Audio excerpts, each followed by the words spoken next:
Sounds All good. right. Okay. Hello, my name is Matthew Sidorovich. I live in Murphy's, California. I work for Mental Health America doing peer support work. And it's a really neat organization because over here, behavioral health handles things like medications, things like therapy, things of a more clinical nature. And those things can really help a person survive, especially when times are tough that may be needed.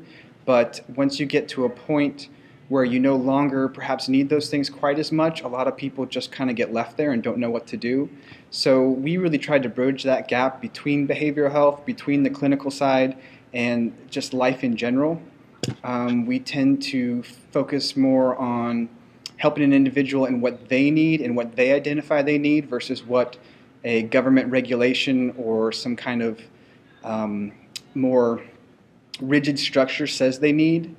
We spend a lot of time asking them what they would like to do. We spend a lot of time seeking their input for services, for things like groups, activities, whatever they like.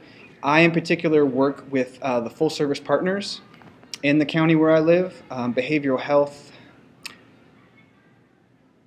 identifies certain clients that perhaps need a higher level of care or are really struggling. And I see right now 4 individuals who have been a part of that FSP program or full service partner program.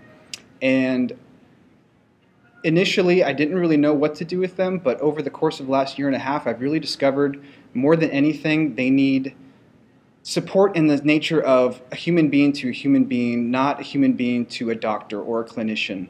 There are groups out there are therapies out there, there's medication out there, and they take part of those things, and they often have almost been burned out by those things.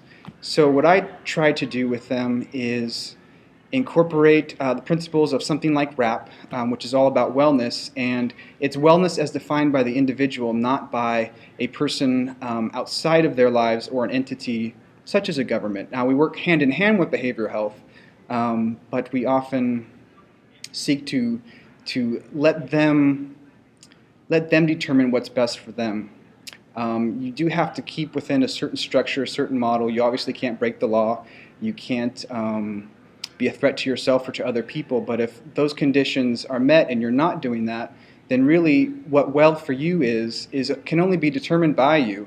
So we try to let them figure that out for themselves and really build upon what their desires are, what their dreams are, what their goals are.